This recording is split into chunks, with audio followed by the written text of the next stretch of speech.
एक दिन cipher case और दूसरा दिन तोशाखाना के नाम। बानी पीटीआई के 2 दिन में 2 केसेस का फैसला, 10 साल और 14 साल की सजाएं। खुसूसी अदालत ने साइफर केस में जब फैसला दिया तो कहा कि इस्तगासा के पास ठोस शवाहिद मौजूद हैं, प्रोसिक्यूशन जुर्म साबित करने में कामयाब रही है।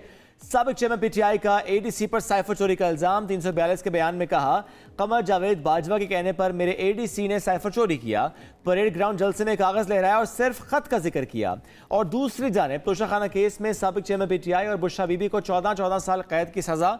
तोशाखाना केस में एहतसाब अदालत के जज मोहम्मद बशीर ने फैसला सुनाया और दोनों मुल्जिमान को 10-10 साल के लिए किसी भी अवामी ओहदे के लिए नाअहल करार दिया।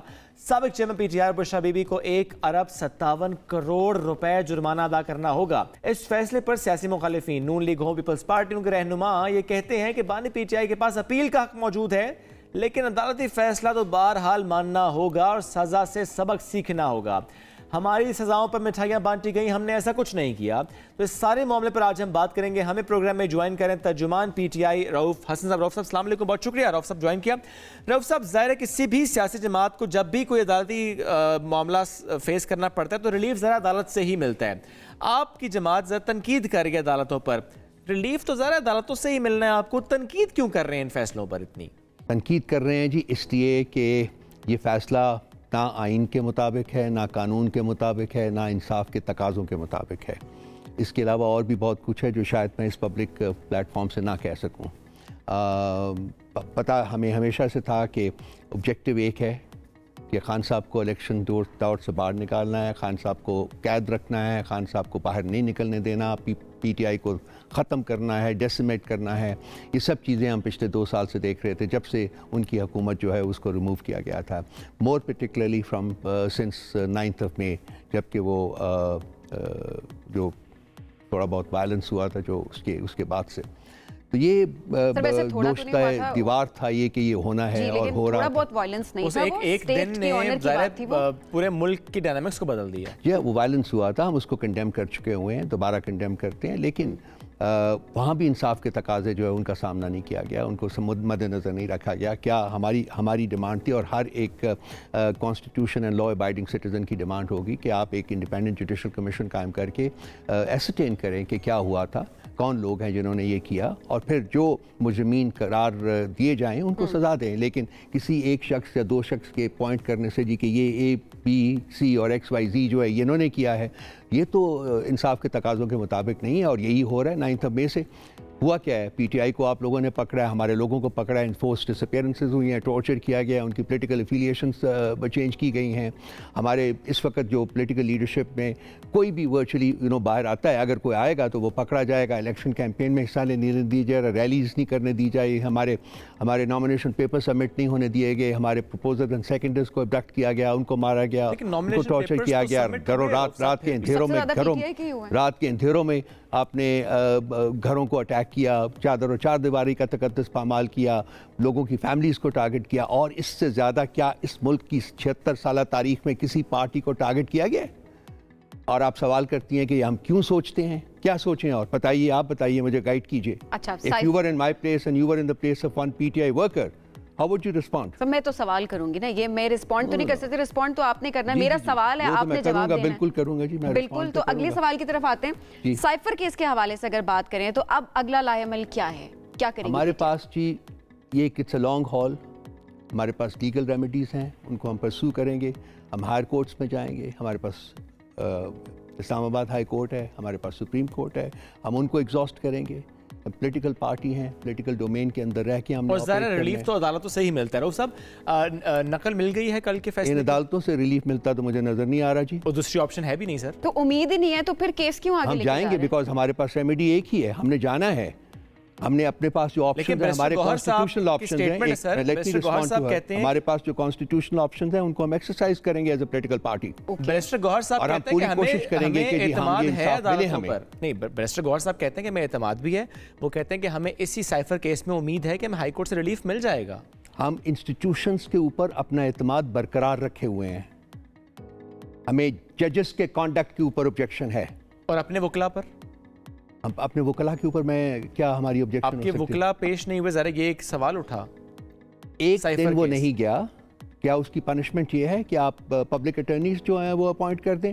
मैं यहाँ केसेस में आपको महीने और साल तक कोई बीमार हो जाता है, कोई प्रॉब्लम हो जाता है, किसी का कोई हो जाता है, इशू हो जाता है, दैट्स इट। सिर्फ एक दिन नहीं जी, दैट्स इट। क्योंकि सर इस पे सवाल ये होता है कि जब सुप्रीम कोर्ट ने भी जमानत दी थी तो इसी बुनियाद पर दी थी कि अगर आप लोग केस के इल्तवा की तरफ जाएंगे तो जमानत कैंसिल हो जाएगी। ज़रा ये जब जमानत मिलती है तो इसी बुनियाद पर मिलती है कि केस के इल्तवा की तरफ नहीं जाएंगे, लेकिन ये टैक्टिक्स देखे गए हैं पीटीआई की तरफ से कि इल्तवा की तरफ इस मामले को लेकर जा रहे थे। बिल्कुल टैक्टिक्स नहीं थे।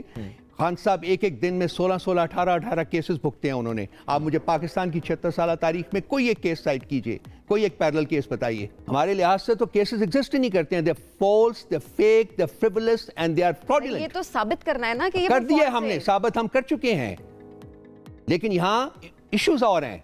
यहाँ जस्टिस का इशू नहीं है। अच्छा, यानी अगर इश्यूज और हैं, सर, अगर प्रेजुडिसेस के इश्यूज हैं, या इकोस के इश्यूज हैं। अगर एतबार नहीं है अदालतों पर तो अब पीटीआई का लाएहमल क्या होगा? हम उसके बावजूद, मैंने आपसे अर्ज किया, इंस्टीट्यूशंस में अपना फेथ हमने बरकरार रखा हुआ है। हम जाएंगे इंस्टीट्यूशंस के पास, हम फिर कोशिश करेंगे कि वो इंसाफ करें और यही उम्मीद होनी चाहिए। हमने chief justice of Islamabad high court के ऊपर बारहा lack of confidence, lack of faith हमने कहा है। खान साहब ने लेटर भी लिखा है, बुशरा बीबी ने लेटर भी लिखा है। उसके बावजूद उस शख्स को वो केसेस से अपने आप को रिक्यूज नहीं करता। इन एनी केस उसमें क्या नहीं, एक let me finish, what is the vested interest in that? क्या इस्लामाबाद हाई कोर्ट के पास सिर्फ एक जज है, कोई और जज नहीं है? इस वक्त अगर ये सिचुएशन ऐसी ही रहती है, ज़ाहिर है सज़ा सुनाई गई है, उसमें टाइम लगेगा, आप लोग उसको अपील फाइल करेंगे, इलेक्शन का ज़ाहिर है मौसम है, चंद दिन बाकी रह गए हैं, पीटीआई को इस पर धचका लगेगा, पीटीआई को नुकसान होगा, या कि आपको लगता है कि इन केसेस, इन फैसलों के बाद भी कोई नुकसान नहीं है पीटीआई को? कोई पॉलिटिकल नुकसान नहीं होगा। अच्छा, बिल्कुल कोई पॉलिटिकल, बल्कि हमें और स्ट्रेंथ मिलेगी। जो आज़ाद उम्मीदवार हैं सर, ज़ाहिर है इस वक्त आज़ाद हैसियत में इंतखाब लड़ेंगे, अब उनके हवाले से कहा जाता है कि जब वो इंतखाब अगर जीत जाते हैं तो वो बहरहाल उस पार्टी को ज्वाइन कर पाएंगे जिनके पास इंतखाबी निशान है, बिकॉज पीटीआई के पास इंतखाबी निशान तो नहीं है। तो आप लोग कैसे देख रहे हैं इस इंतखाब के बाद, जब पार्लियामेंट कॉन्स्टिट्यूट होगी, जब सब अपने अपने हलकों से जीत के आएंगे, आज़ाद उम्मीदवार जो भी जीतेगा, जो कि पीटीआई के आप नामजद उम्मीदवार हैं, वो कैसे आगे चलेंगे? देखिए, ये भी उसी एक जो प्रोजेक्ट है, प्रोजेक्ट डेसिमेट पीटीआई, उसका एक हिस्सा है कि हमसे हमारा बल्ला भी छीना गया, निशान भी छीना गया। आज़ाद उम्मीदवार हैं, ये आइडियोलॉजिकल वर्कर्स हैं हमारे, bulk of them are ideological workers, और वो खान साहब की विजन के पीछे आए हुए हैं। वो they not part of that so called electable crowd जो कि इस वक्त पार्टी से जा चुका हुआ है। And thank goodness they gone, because they never did any good to the party. तो हमें पूरा यकीन है कि ये लोग खान साहब की आइडियोलॉजी, पीटीआई की आइडियोलॉजी और खान साहब के विजन के साथ उसकी वजह से मौजूद हैं, और ये इनको मंडियां लगा के, पीपल्स पार्टी ने जैसे कि सिंध हाउस में मंडी लगाई थी जब हमारे बंदे खरीदे गए थे, या पीएमएलएन ने पैसा दिया था, सारा कुछ किया था। मेरा नहीं ख्याल कि ये लोगों को उस किस्म की मंडियां लगा कर खरीदा जा सकता है। ये नहीं बिकेंगे? नहीं बिकेंगे। मैं इसलिए सवाल कर रहा हूं चूंकि पीपल्स पार्टी की तरफ से भी कहा गया, आईपीपी की तरफ से भी कहा गया, और फिर पीएमएलएन की तरफ से भी कहा गया कि यही आज़ाद उम्मीदवार उनसे राबते में है। ये वही लोग हैं जो मंडियां लगाते रहे हैं भाई। मंडियां तो उन्होंने लगानी है, मैं ये तो नहीं कहता कि मंडियां नहीं लगानी, लेकिन आप श्योर हैं कि आपके लोग नहीं बिकेंगे? सियासत में बदबख्ती यही लोग लेके आए हुए हैं। अदरवाइज सियासत जो है बड़ा एक रिस्पेक्टेबल प्रोफेशन था। Unfortunately because of the inclusion of people like this in politics, आपने सियासत का मकाम जो है वो नीचे ज़मीन पे ले गए हैं। आपको पता है सिंध हाउस में मंडी लगी थी, आपको पता है लोग खरीदे जाते हैं, आपको पता है सेनेट ऑफ पाकिस्तान में मेंबरशिप कैसे मिलती है, सबको पता है, इट्स एन ओपन सीक्रेट। ये आज़ाद उम्मीदवार जीत के आज़ाद हैसियत में ही रहेंगे? ये टेक्निकली देखना पड़ेगा। हम इंट्रा पार्टी इलेक्शंस करवा रहे हैं, कब? करीब 3-4 दिन में हमारे इंट्रा पार्टी इलेक्शन से पहले हो रहे हैं? जी बिल्कुल हो रहे हैं इलेक्शन, और उन तकाज़ों को पूरा किया जाएगा? जी वो बिल्कुल जितने भी थे सुप्रीम कोर्ट के तकाजे। As I said, you know, we are a law abiding party. हम जा रहे हैं इंट्रा पार्टी में। इंट्रा पार्टी 8 तारीख से पहले हम करा रहे हैं, और उनके रिजल्ट्स की बेसिस के ऊपर हम दोबारा जाएंगे सुप्रीम कोर्ट के पास, ताकि वो पुराना फैसला जो है उसको रिकंसिडर करें। इलेक्शन कमीशन के पास भी जाएंगे। अगर इलेक्शन से पहले आप इंट्रा पार्टी इंतखाबात करा लेते हैं और उन तकाज़ों को पूरा कर लेते हैं, तो क्या उसके बाद आपको इंतखाबी निशान मिल जाएगा? और क्या ये ऑप्शन मौजूद है कि उसके बाद फिर आप कहेंगे कि चंद दिन की ताखीर से इलेक्शन हो जाए ताकि आपको बल्ले के निशान पर लड़ने की इजाजत मिल जाए? क्या ये ऑप्शन है? ताखीर हमारा बिल्कुल चार्टर का हिस्सा नहीं है। हम चाहते हैं इलेक्शन 8 फरवरी को होने हैं तो 8 फरवरी को। ठीक है, हम जाएंगे इलेक्शन कमीशन के पास, उनके पास, और हमारी कोशिश होगी कि उनके जो ऑब्जेक्शंस थे वो चूंकि हमने रिमूव कर दिए हैं, तो हमें हमारा बल्ले का निशान जो है वो वापस मिल जाना चाहिए। लेकिन ये वंस अगेन इलेक्शन कमीशन का जो कॉन्डक्ट है वो अनफॉर्चुनेटली बहुत प्रेजुडिस्ड रहा हुआ है हमारी तरफ, सो हमें नहीं पता। लेकिन हम जाएंगे, हम अपना पूरा जो हमारी जो रिस्पॉन्सिबिलिटीज़ हैं, लीगल रिस्पॉन्सिबिलिटीज़ हैं, उनको पूरी करेंगे और उनके पास सब क्या ये मुमकिन नज़र आ रहा है आपको कि आप इंटर पार्टी इंतखाबात भी करा लेते हैं, तकाजे पूरे भी कर लेते हैं, बल्ले का इंतखाबी निशान भी मिल जाता है, इंतखाबात वक्त पर हो जाते हैं आपके आज़ाद उम्मीदवार जीतने के बाद, क्या उस वक्त ये ऑप्शन होगी कि वो PTI को ज्वाइन फिर कर पाएंगे?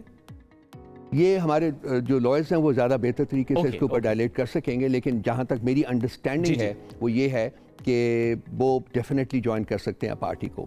या उसके बाद हमारे पास बैकअप ऑप्शंस भी मौजूद हैं, अगर नहीं होता तो एक से बहुत ज़्यादा पार्टीज़ हैं जो कि हमें अपना प्लेटफॉर्म ऑफर कर रही हैं। मसलन तो हो सकता है, मैं नाम नहीं लेना अभी, नाम नहीं लेना क्योंकि लगता है धचके बहुत लग गए हैं पहले। हाँ, वो कुछ अब आप लोग प्लान B C D पहले से नहीं लोग भी जालिम सन कुछ सानों मरन दा शौक, तो वो हमें अब मरने का शौक नहीं है, सो हम चाह रहे हैं कि अपनी हाँ वो हमारे पास ऑप्शंस बहुत सी हैं। सही है, and you are confident enough for that. हम उसको यूज़ कर सकते हैं, we can exercise that option. अगर आप दूसरा जो जैसा कि आपने कहा है अगर वो नहीं होता तो we can use the backup option. और सर इन सारी चीज़ों पे अब सब सेम पेज पे हैं, PTI के सारे रहनुमा सब सेम पेज पे हैं। सब PTI के रहनुमा क्या हैं? सब सेम पेज पे हैं, कोई इख्तलाफ नहीं है। जिस तरह पहले खबरें सामने आ रही थी तो अब कोई इख्तलाफ नहीं। इतनी बड़ी पॉलिटिकल पार्टी जहाँ होती है, अभी भी आजकल तो 4 लोग बैठे हैं तो वो 2 मिनट के बाद एक दूसरे के बरसरे गिरबान हो जाते हैं, तो हम तो अल्फाज की हद तक कभी हो जाता है, वो कोई मसला नहीं है। That's not, it's all part of a healthy democracy with in the political party. यही खान साहब ने हमें दिया है। किसी और पॉलिटिकल पार्टी में हिम्मत नहीं होती कि बात कर सके, हम लोग उनके मुंह के ऊपर उनसे डिसएग्री करते हैं, और यही जमहूरियत का हुस्न भी है। और यही है, यही तो क्या शेर अफजल मरवत साहब से भी जो डिसएग्रीमेंट था वो सिर्फ लफ्जों की हद तक था? कोई डिसएग्रीमेंट नहीं है, अब नहीं है, कोई डिसएग्रीमेंट ना था ना है। Just a simple misunderstanding, you know, that has been removed, खत्म हो गई है, अब कुछ नहीं है। वकला ज्यादा इस वक्त ज़्यादा PTI के साथ हैं और वकला को टिकट्स भी ज़्यादा दिए गए हैं, क्या उससे पार्टी को फायदा हुआ है या कि नुकसान होगा? वकला जो है वो हमारी पार्टी का उसी तरह से हिस्सा हैं जैसे कि वो जो कि नॉन वकला हैं, जो वकला नहीं है बेसिकली। और ILF जो है वो एक इंसाफ लॉयर्स फोरम जो है बहुत एक वाइब्रेंट किस्म का एक हमारा एक कंस्टिट्यूंट रहा हुआ है पार्टी का, और इसलिए उनको रिलेटिवली इस दफ़ा ज़्यादा अकोमोडेट किया गया है। मैं बाकी भी चैनल्स के ऊपर बैठ के ये कहा है कि this was also part of a strategic move, right, in the sense के मतलब इतने हमारे लोग उठ रहे थे, इतने हमारे लोग वर्चुअली जो भी बाहर निकलता था वो गिरफ्तार हो रहा था, लेकिन वकला के ऊपर हाथ डालना बहुत मुश्किल होता है रियासत के लिए, क्योंकि ये एक ऐसी कम्युनिटी है जो कि हिट बैक करती है और बड़ी स्ट्रांगली हिट बैक करती है। इसीलिए इसी वजह से उन्हीं को आगे किया है, वकला को सामने लाएं, इसलिए उनको लाएं और वो देखें कि उनके ऊपर हाथ नहीं डाला, लेकिन और नॉन वकला के ऊपर उनको रहने ही नहीं देते बाहर। Okay, so this was a well thought out strategy. और इससे फायदा ज़ाहिर आपको हो रहा है? इससे हमें फ़ायदा हुआ है, काफ़ी हद तक फ़ायदा हुआ है, अभी तक तो बहुत फ़ायदा हुआ है। Okay, that's nice. और इसके साथ साथ अभी जब हम आगे बढ़ रहे हैं, ज़ाहिर है दीगर सियासी जमातों की जब बात करें, आज़ाद उम्मीदवारों के जो जिन जिन हलकों में आपने देखा कि उनके दीगर पॉलिटिकल पार्टीज़ के साथ मुकाबले होंगे, टफ टाइम कौन देता नज़र आ रहा है इस वक्त आपके आज़ाद उम्मीदवारों? हमें कोई टफ टाइम नहीं दे सकता। हाँ, अगर उनके पास सियासत का जो अपरेटस है, जो इंस्टीट्यूशन है उनके साथ है, फिर तो वो और बात है, लेकिन आज अगर रेटिंग्स के ऊपर जाते हैं, अगर आप पॉपुलैरिटी का अगर बेंचमार्क लेते हैं तो फिर तो we should run away with about 3/4 of the 3/4 absolutely. मुझे आई मीन आप फ्री एंड फेयर इलेक्शन करवा दीजिए, गारंटी कर दीजिए, यू सी इट योरसेल्फ के क्या होता है, नतीजा क्या निकलता है। अच्छा, एक चीज़ और, चूँकि आपने कहा कि 3-4 रोज़ में इंटर पार्टी इंतखाबात हो जाएंगे, चेयरमैन के लिए नामजद किसको किया जा रहा है? वो आप आ जाएगा, सारा पैनल आपके सामने आ जाएंगे, पैनल आएंगे और पता नहीं एक आता है, 2 आते हैं, 3 आते हैं। रऊफ हसन साहब बहुत शुक्रिया, साथ मौजूद थे, हमसे गुफ्तगू करते अहम केसेस से मुताल्लिक।